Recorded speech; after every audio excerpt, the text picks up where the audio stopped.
Hello friends, welcome to my channel Ancient Vedic Astrology. I am your astro friend ज्योतिष गुरु श्री इंद्रजीत। दोस्तों, आज हम ज्योतिष के एक बहुत ही महत्वपूर्ण विषय में बात करेंगे, वो है मूल त्रिकोण साइन। मूल त्रिकोण साइन हर एक प्लैनेट का, जो 9 प्लैनेट्स है, वो किस तरीके से रिजल्ट देते हैं और उसके आधार पर वो प्लैनेट्स कितने शुभ और अशुभ माने जाते हैं, वो आज हम एक्सप्लेन करेंगे। आप लोग देखे होंगे सन और मून, इन दोनों प्लैनेट को छोड़ के बाकी सब प्लैनेट्स के 2-2 हाउस होते हैं। बुध के 2 घर होते हैं, जैसे कि जेमिनाई और वर्गो। वेनस के 2 घर होते हैं। उसी तरीके से शनि के 2 घर होते हैं, मकर और कुंभ। तो हर एक प्लैनेट के जो 2 हाउसेस होते हैं, उनमें से एक साइन, एक हाउस उसका मूल त्रिकोण साइन होता है। तो उसके आधार पर वो कौन से घर का रिजल्ट इफेक्टिवली देगा। जैसे मान लीजिए शनि अगर तीसरे घर और चौथे घर दोनों का मालिक हो गया, तो शनि 3rd हाउस और 4th हाउस दोनों का रिजल्ट एक साथ देने वाला है। 4th हाउस आपका घर होता है, सुख होता है, आपका मदरलैंड होता है, आपका एजुकेशन होता है। और 3rd हाउस क्या होता है? 4th हाउस से 12th, यानी 4th हाउस के रिजल्ट को नष्ट करने वाला। तो वही शनि एक साथ अगर 3rd और 4th दोनों घर का मालिक है, तो वो आपको 4th हाउस का एजुकेशन, सुख, घर का सुख, साथ साथ 3rd हाउस का भी रिजल्ट, यानी एजुकेशन को नष्ट करने वाला, घर के सुख को नष्ट करने वाला, दोनों ही रिजल्ट क्या एक साथ देने वाला है? ये एक क्वेश्चन आप लोगों के मन में भी अराइज कर चुका होगा और बहुत सारे लोगों के अंदर बहुत सारा डाउट्स भी है। आज पूरी तरह से एक्सप्लेन करेंगे। आप लोग वीडियो को अंत तक देखिए और कोई प्रश्न है तो आप लोग वीडियो के कमेंट बॉक्स में जाके कमेंट कर सकते हैं। दोस्तों, आइए जान लेते हैं मूल त्रिकोण साइन। दोस्तों, हर एक प्लैनेट का मूल त्रिकोण साइन एक एक अलग अलग राशि में होता है, और वो भी एक राशि में जो 30 डिग्री का टोटल उसका लेंथ है, उनमें से कुछ डिग्री तक ही होता है। तो मैं उतना डिटेल्स में नहीं जा रहा हूं, आप लोगों के समझने की सुविधा के लिए मैं इसको एक्सप्लेन कर रहा हूं कि कौन कौन से प्लैनेट के कौन कौन से राशि मूल त्रिकोण साइन होते हैं। दोस्तों, सन यानी रवि का मूल त्रिकोण साइन, उसका अपना घर लियो, सिंह राशि। मून यानी चंद्रमा, उसका मूल त्रिकोण साइन टॉरस यानी वृषभ राशि। मार्स यानी मंगल, उसका मूल त्रिकोण साइन एरिस यानी मेष राशि। जुपिटर यानी बृहस्पति का मूल त्रिकोण साइन सैजिटेरियस यानी धनु राशि। सैटर्न का, शनि का मूल त्रिकोण साइन एक्वारियस यानी कुंभ राशि। मरकरी यानी बुध का मूल त्रिकोण साइन वर्गो यानी कन्या राशि। वेनस का मूल त्रिकोण साइन लिब्रा यानी तुला राशि। ये 7 प्लैनेट हो गए।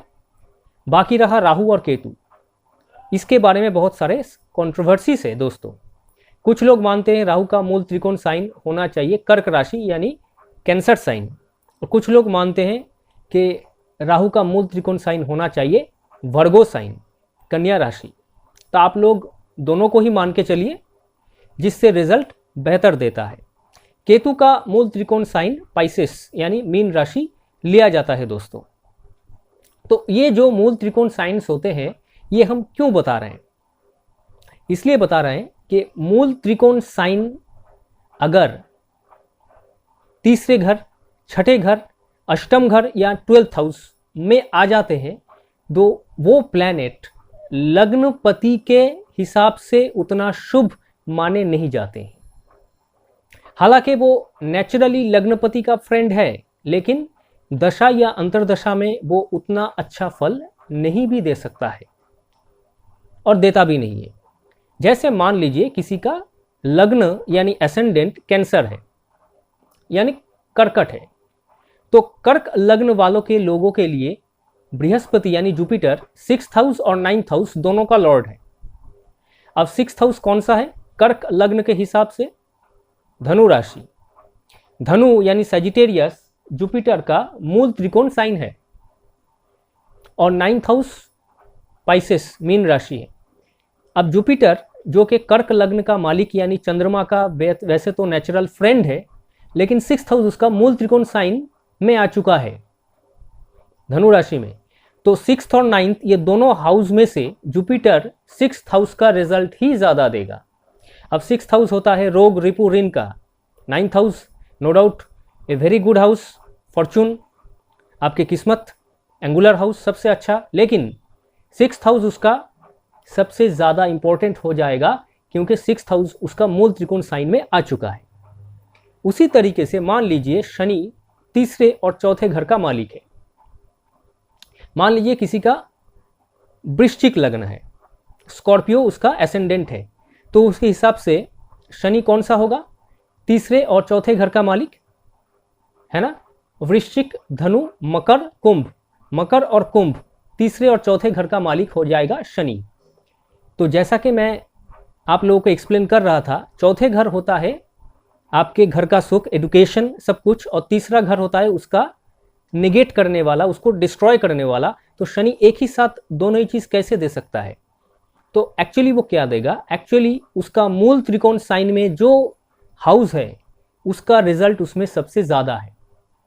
यानी एक्वारियस में शनि का मूल त्रिकोण साइन होता है कुंभ राशि यानी एक्वारियस। तो एक्वारियस में आपका चौथा घर पड़ा है स्कॉर्पियो लग्न के लोगों के लिए। शनि का एक्वारियस होता है 4th हाउस और मकर होता है 3rd हाउस। एक्वारियस उसका मूल त्रिकोण साइन है, तो मूल त्रिकोण साइन में जो हाउस है उसका रिजल्ट वो ज़्यादा देगा। यानी शनि एक्चुअली 4th हाउस का रिजल्ट ज़्यादा देगा। अब इस रूल में फेरबदल क्या होता है दोस्तों? फेरबदल क्या होता है? कोई प्लैनेट अगर अपने ही घर में बैठ जाए, मान लीजिए शनि मकर राशि में या कुंभ राशि, ये दोनों उसका अपना घर है, प्लैनेट अगर अपने ही घर में बैठ जाए तो वो दूसरे घर का रिजल्ट नेगेट कर देता है। अपने घर, जिस घर में बैठा है वहाँ पे जो हाउस है, जो भाव पड़ा है उसका, उस भाव का रिजल्ट वो सबसे ज़्यादा देता है।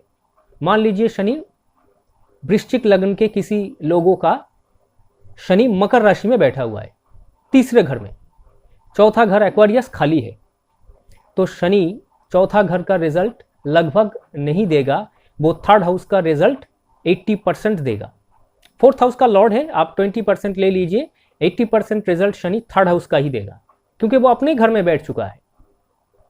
और अगर चौथे घर में कुंभ राशि में बैठा है तो इसमें 3rd हाउस तो लगभग नेगेटिव कर देगा क्योंकि वो 4th हाउस का तो वैसे ही रिजल्ट ज़्यादा देता है स्कॉर्पियो के लिए, क्योंकि वो उसका एक्वारियस उसका अपना मूल त्रिकोण साइन है। अब अगर वो स्कॉर्पियो के हिसाब से अगर वो 4th हाउस में ही बैठा है यानी मूल त्रिकोण साइन में ही बैठा है और एक्वारियस उसका अपना घर है कुंभ राशि, तो वहाँ पे ही शनि बैठा है, तो इसमें 99% वो एक्वारियस का ही यानी 4th हाउस का रिजल्ट ही देगा।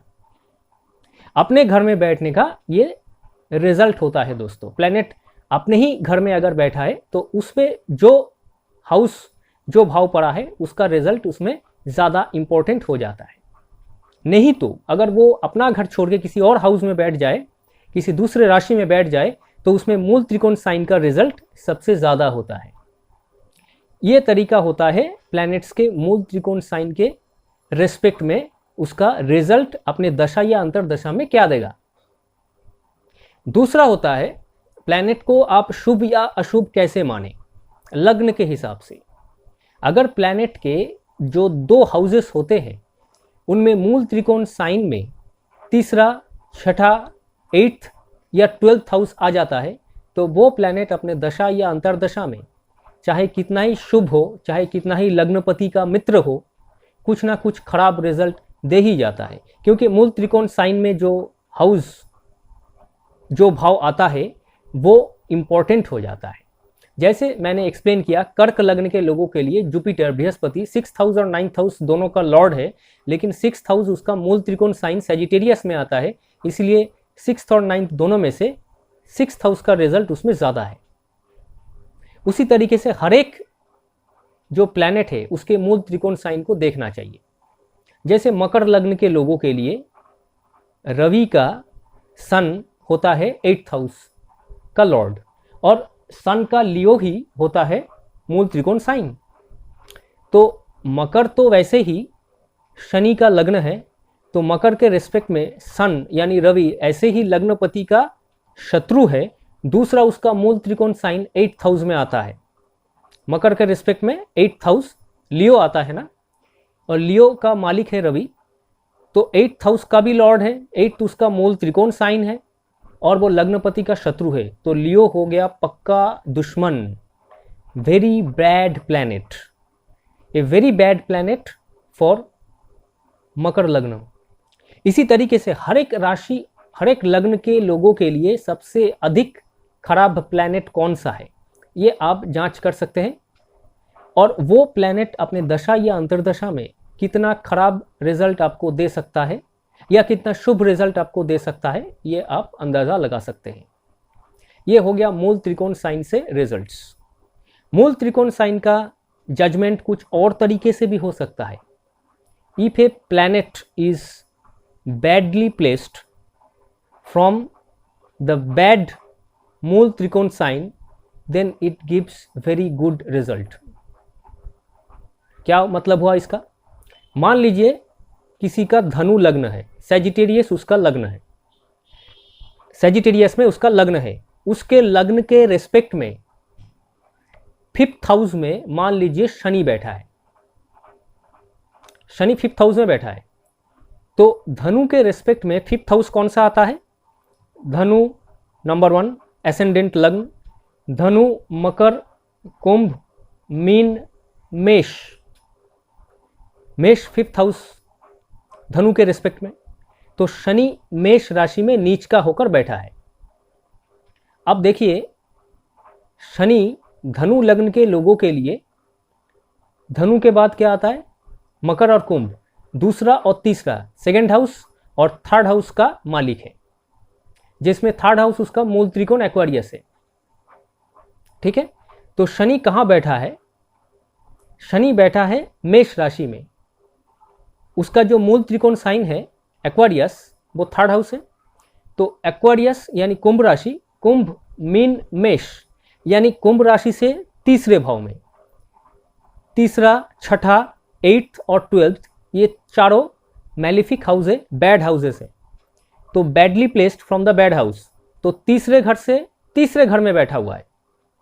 एक्वेरियस उसका 3rd है, 3rd हाउस है, तो उससे तीसरे नंबर यानी 3rd हाउस पे बैठा हुआ है शनि मेष राशि में नीच का होकर।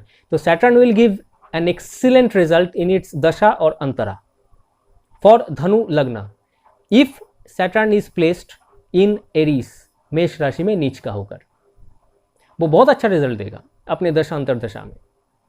तो इस तरीके से हम उस प्लैनेट के रिजल्ट को जज करते हैं, ऐसे बहुत सारे रूल्स के जरिए मूल त्रिकोण साइन के रिस्पेक्ट में। आशा रखते हैं कि मूल त्रिकोण साइन आप लोगों को समझ में आ चुका होगा। अगर कोई प्रश्न है तो आप लोग वीडियो के कमेंट बॉक्स में जाके कमेंट कर सकते हैं दोस्तों, और अगर आप लोग मेरे साथ संपर्क करना चाहते हैं तो मेरा व्हाट्सएप नंबर और ईमेल आईडी इस वीडियो के डिस्क्रिप्शन बॉक्स में दिया हुआ है दोस्तों। आशा रखते हैं वीडियो आप लोगों को ज़रूर अच्छा लगा, तो एक लाइक ज़रूर दीजिएगा दोस्तों, और चैनल पे अगर आप लोग नए हो तो चैनल को सब्सक्राइब करके प्लीज़ बेल आइकन को प्रेस कीजिएगा। तो फिर मिलेंगे एक बहुत रोचक और कुछ नए जानकारी के साथ, तब तक के लिए धन्यवाद।